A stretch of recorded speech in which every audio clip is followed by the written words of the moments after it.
Ladies and gentlemen, Halo 5's 10th anniversary has arrived, and I really can't believe it's been a decade since this game came out. Halo 5 was controversial to say the least, the worst Halo campaign, a multiplayer that was either beloved or hated depending on who you asked. Halo 5 had many good things, but also so much that was bad. Today, we're going to go through all of it. How has Halo 5 aged? What did 343 Industries do right? What do I hate? And what were some silly decisions that were made? I also want to cover the pre-release marketing leading up to the game, as I have some information some of you may have never heard of. This is Halo 5's 10th anniversary. Let's get into the video.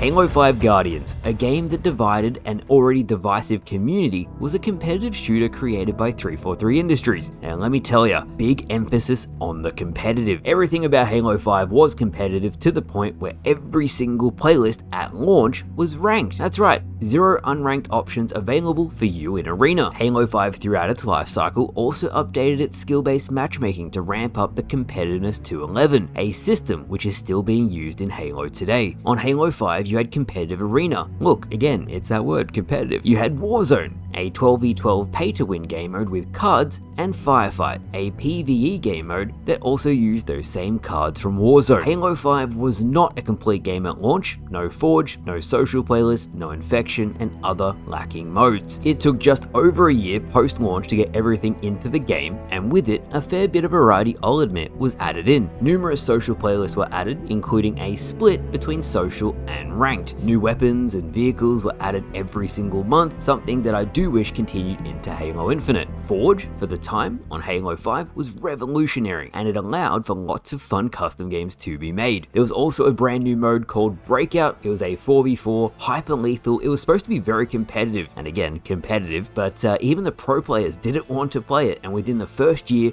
it was abandoned from HCS. Halo 5 was designed at its core to be a competitive game, and while that isn't all what Halo is, there's so much more to the franchise, it did nail that competitive aspect very well. It means that as a game, its mechanics, how it is, Halo 5 has aged very, very well. It's refined and the sandbox is very responsive and feels good to play. The actual execution of a multiplayer of this nature, a competitive game, was done really, really well. Of course, there's the argument to be made that if they removed the Halo title from the name, would it have done better as a separate franchise? We shall never know. Halo 5 also had, and you can load up the game today and see for yourself, it had quite high aim magnetism. You were playing at 60 FPS, and because of the advanced movement, 343 decided to make it easier for your bullets to land to lower the barrier for entry for beginner level players, and I can totally see why they did that. Halo 5 by the end of its life cycle had a great range of rotational playlists. Infection was fantastic, and Super Fiesta, with all of the guns that were added to the game, in my eyes, is the best version of the mode. So many awesome unique weapons from Warzone made it genuinely fun and exciting to see which gun you would spawn with. It was 5v5,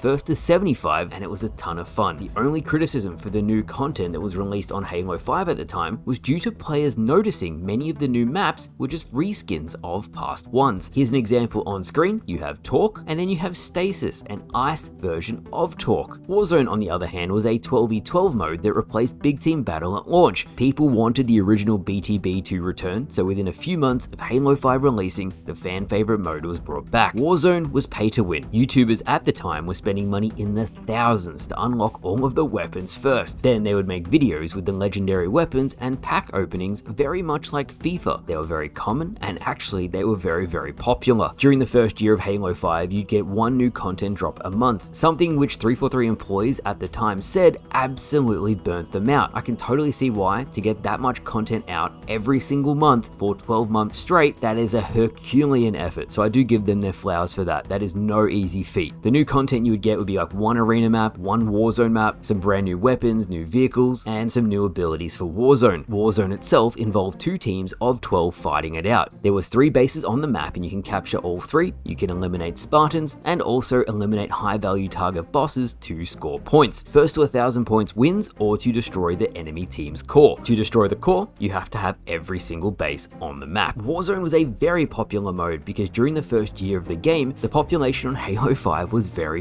high. This meant that Warzone was a place for players to relax outside of competitive arena. BTB, Big Team Battle, was considered an arena mode, so that too was very sweaty. Warzone had rec levels that as you got higher and higher in those levels, more advanced weaponry and vehicles you could use. There was some disgustingly scummy strategies players would use, including stacking an overshield with a permanent active camouflage, and then you would include the perk to give you extra shields so you could not be one-shotted to the head. There was bayonet attachments that would turn a DMR or a battle rifle into a one-hit melee weapon. You could combine a damage boost, an overshield, and a speed boost together, giving you all 3 power-ups and near invincibility if you paired that with a legendary weapon. Some of those legendary weapons also gave you a shield boost, so if you combined it with the perk that gives you extra shields, you guys can see where I'm going with this. This meant, and it was a large issue, and it happens on every game outside of Halo, full coordinated groups of 12 would steamroll individual players into the ground all day, every day. There was Spartan companies that would recruit the best of the best players in the Warzone game mode, and it was an absolute massacre. If you had a high playtime, it equaled more cards, and then you'd have players also dropping absolute bank to acquire more. They would then coordinate into a group, and because it got so bad, 343 Industries actually limited the amount of players you could search with in the Warzone game mode. It's funny all the things I remember from the Halo 5 era. As I write this script, all of these memories are flooding back to my time playing. Personally, I loved Halo 5 multiplayer. I did some of the coolest tricks on the game. The advanced movement allowed so much variety, and I really pushed the game to its limit.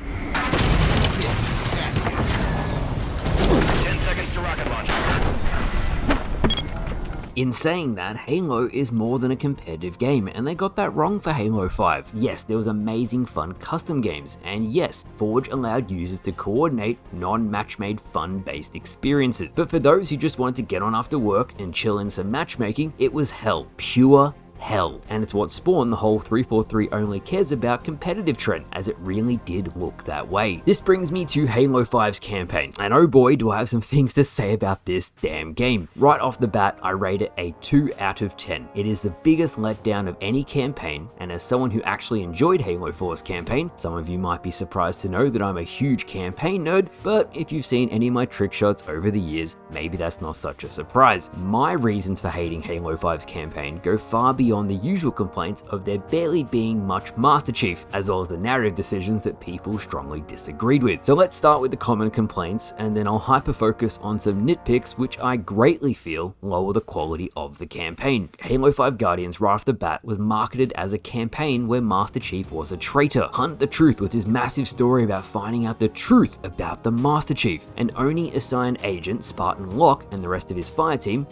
Osiris, were tasked with hunting down the Master Chief for going rogue. The marketing leading up to the game was phenomenal. Alternating stories were released showing Chief beating Locke, Locke beating Chief. What is the truth? Play the official game to find out. And then the only fight we got was this. Why was the marketing so amazing, but the game didn't follow through on this at all? Well, ex-343 employee David Ellis said a few years back on Twitter, and I remember him publicly talking about this, that the marketing team at Xbox did not coordinate at all with 343. They did their own thing, and because of this miscommunication or lack thereof, many people felt lied to and misled about the truth of what this game was really about. Pair that with the minimal missions as the Master Chief, the game came across as a worse version of Halo 2 that successfully introduced the Arbiter into the franchise. Add in the disagreements with Cortana's new look and how she was, and the fact that the entirety of the Halo 4 Spartan Ops storyline was buried. People within the first few missions did not like what they were seeing. If you didn't know, Spartan Ops introduced a Forerunner artifact known as the Janus key, a key that would unlock and or show all Forerunner installations in the galaxy. It was just gone, and the primary antagonist of Spartan Ops, Julim Dharma, was literally executed in the first scene by Agent Locke. In terms of the actual campaign story, I never resonated with it. The first teaser with Poncho Chief was never seen again. Halo 5 didn't really immerse me in its story. I tried to replay, I tried to get into it, but it was just missing something. Something I want to include too is the repetitive bosses, mainly Warden Eternal. The first time he appears, he's great. I absolutely love his introduction, and it actually shows you the multiple suits of armor he can possess, but they used him too much. They devalued him, really putting 3 Warden Eternals towards the end of the campaign, which I understand why they did it. It just cheapened him further, and it was the incorrect decision to make. I could really go nitpicky here and say I don't like the combat, the Prometheans weren't that fun to fight, I didn't like how the Covenant looked. I mean, I could go down the list and keep on going and going and going. The only thing I did love about Halo 5's campaign was Buck. ODST turned Spartan, his character is just lovable, and I actually did like how it shows the difference between a Spartan 2, like Master Chief, a Spartan 3, like Noble 6, and the new era of Spartan 4s, which became very much quantity over quality. As I said, Halo 5's campaign, I would rate it a 2 out of 10. The little things weren't done right.